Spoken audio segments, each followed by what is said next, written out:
question. So DNA has a half-life of 521 years, which basically means that after 6.8 million years, all the bonds would be broken down and it would be gone. So is it more doable to bring back animals that have more recently been extinct? Because I know I looked up the woolly mammoth and I thought that had been extinct way longer than it actually was. No. That was crazy, only like 4,000 years or so. And then I also saw something about the passenger pigeon. They were starting to try and bring that back because since it was not so, or more recently extinct, the environment wouldn't be so different for it. So do you think that? So you've got, there's several important points that you raise with this question. The half-life of DNA is 571 years, based on a calculation that Mhm, somebody did recently. Half-life means when half of the molecular structure is broken. mhm, So after 571 years, half of the DNA would be broken down. After another 571 years, another half, and so on, out to, what was the extrapolation, Chloe? 68 million years, every bond in the DNA would be broken down. So, or was it 6.8? Six It point. has to be Yeah. 6.8 million years, sorry. When did dinosaurs go extinct? I think like the last one's around 65 million years ago. Yeah, Yeah. yeah, 65 to 68 million years ago. Mhm. So that's 10 times longer than that very last bond in a DNA molecule could have possibly lasted. So Mhm. this goes right back to your very first question today about if we could find an intact dinosaur genome. Well, good luck. This is where Ross from Friends is correct. It couldn't possibly happen. But the half-life of DNA, 571 years, potentially they mean at room temperature, Mhm. sitting on the bench in a lab or something like that. If it's preserved by being deep, deep frozen, maybe we could guess that the DNA would last longer than that. But still, 68 million years is pretty unlikely. No DNA has ever been found in any dinosaur remains. In fact, nothing organic has been found in dinosaur remains as far as I know, because fossils are mineralized, aren't they? There are occasional reports of soft or organic-y material being found with dinosaur remains, but nothing has ever come of them as far as doing DNA work goes. So the second part of the question was, though, what about more recently extinct organisms? And Chloe mentioned a couple, the woolly mammoth and the passenger pigeon. There's also the dodo and birds like that. We have DNA from these organisms. People think about the woolly mammoth and they think about it living at the same time as the dinosaurs. And this is a naive, I mean, certainly I did when I was a kid. Yeah. This is a naive thing. There's all sorts of naivety surrounding the time of dinosaurs. The cavemen are often drawn with their spears out, fighting off the dinosaurs. Well, nothing could be further from the truth. Or only literally tens of millions of years separating the existence of one and the existence of the other. But woolly mammoths, saber-toothed tigers, these are mammals. These are recent mammals, or recently departed anyway. Mammoths evolved right near the end of the dinosaurs, but they persisted right up until, and Chloe pointed out, there's an island somewhere off Siberia where mammoths lived until 4,000 years ago, until the time of modern humans. Mhm. The reason they went extinct is because people hunted them to extinction, drove them out of their, does it sound familiar? Does it sound like what we're doing with the elephants and the tigers and the other prime predators right at the moment, right? So mammoths and saber-toothed tigers and things were just hunted. Passenger pigeon as well. They used to say that the passenger pigeon flocks would fill the entire sky. They would blot out the sunlight. There were so many of them. How could such an animal ever go extinct? But anyway, we can get the DNA from these animals. What's going on right now with global warming? the the permafrost in the tundra is melting. Up in Siberia, woolly mammoths are popping up through the permafrost all the time. And do you know that there's actually a woolly mammoth genome project that's been completed? We know the whole sequence of the woolly mammoth's DNA. And we know that pretty much, I'm guessing, I'm not 100% sure of this, but I would bet you that we know the whole genome of the passenger pigeon, for example, and other extinct organisms. So we're doing much, much better here than we were when we were talking about dinosaurs. We've got the DNA. Now, woolly mammoth DNA is still pretty degraded. When you put it into a DNA sequencing machine, you get short runs of DNA sequence, but if you sample enough cells from enough mammoth carcasses, you can build up the entire genome. So now we've got that genome. You can compare it to an elephant's genome. You would guess that an elephant is a close extant relative of the woolly mammoth, and it is pretty close. It's about 99% similar. It's like us compared to a chimpanzee, for example. So there's a couple of ways people have hypothesized going about resurrecting the woolly mammoth. You could re-engineer the elephant genome, tinker with those few genes that are different, and see what happens. Do you get an elephant that is more adapted to cold weather and has longer hair? That would be the first step towards recreating a woolly mammoth.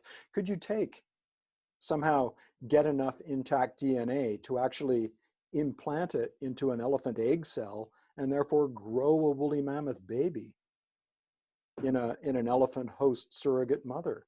Well, in theory, you could. But in practice, it hasn't happened just yet. When I first started reading about this, it was over 10 years ago, it was all wild speculation. Now there are at least 3 labs worldwide that are engaged in this project. What's the best way to bring back the woolly mammoth? We could create its entire DNA de novo, given enough time. We know the sequence. We have machines that make big strings of DNA.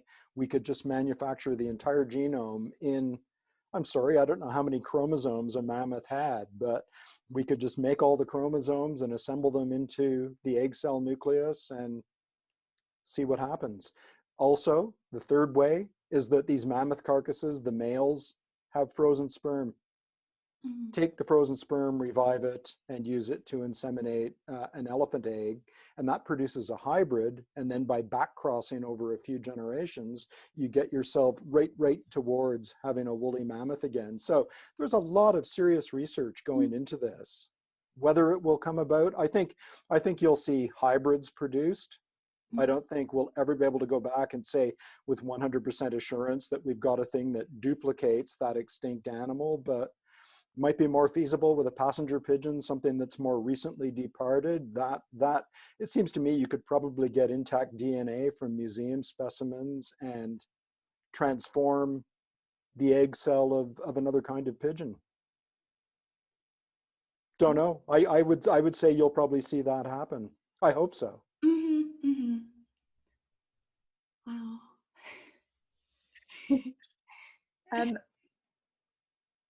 I just thought of an example that you could potentially do. I don't know how close that is or if anyone's working on it, but the dodo bird.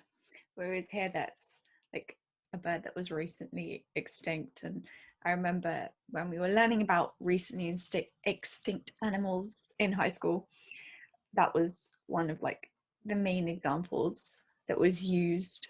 Do you know of any sort of project working to bring back the dodo bird? I can't positively say, Theodora, but I guarantee that all of our current knowledge of DNA and the techniques of cloning that let us clone mammals mean that we will seriously be looking at bringing back any animal that's been driven to extinction relatively recently. And you're right, we won't talk about the ethical debate around that, how much it costs and how that money would be better spent trying to preserve the species that are still living and all of those sorts of things. We could do it. The question with the dodo would be, can we get good samples of DNA from it? From what I've read, there are a couple of museum specimens, but the DNA is pretty degraded in them. It hasn't been preserved in any sort of gene bank in frozen form or anything like that, because the Victorians never thought that that would be a thing. they stuck them up on display in museums and didn't think about trying to preserve the DNA structure because they didn't know about DNA at the time. So it'll just be a question of looking around trying to find DNA that we can sequence so that we know the genome. The woolly mammoth lived much, much earlier than the dodo did, went extinct a lot sooner, but it was frozen solid in the permafrost. So we have preserved DNA from it. So, you know, we'll work on it. Maybe we should make that a project student thing at Oxford Brookes, trying to revive that ancient DNA. Chloe's putting up her hand. She's signing up for that.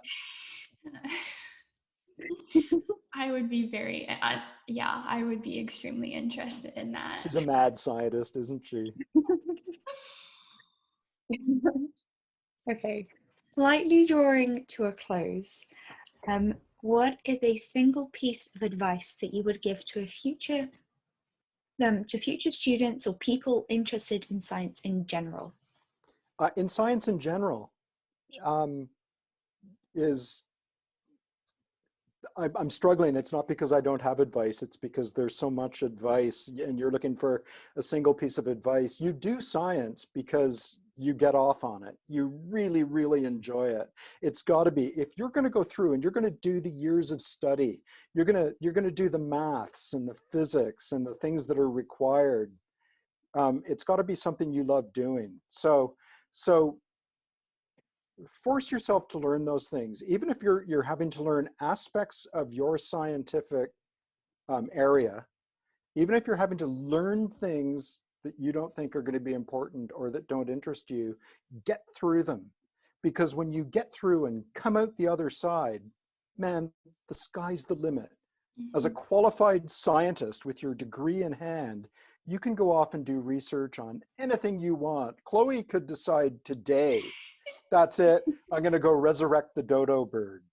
And there's nobody to stop her. She just needs to right away and find the funding somewhere, and she's off and doing it. And I'm telling you guys, there are research projects right now about reviving woolly mammoths that are getting big funding. So get through the studies, and when you come out the other side, you can do whatever you like. Thank you. That's what Brilliant. I'm doing. Okay, final question, and this is something we ask at the end of all our podcast series episodes, is who do you find inspirational or admirable that you would want to invite to dinner? They can be alive or dead. Oh, they'd definitely be dead. But it's a tough question because there's so many. And this goes back to, it's a game, it's a little thought exercise I like to play. Sometimes when I'm lecturing to the actual students, I don't know if you guys remember this, but I sometimes stop in mid-lecture and say, could I have figured that out?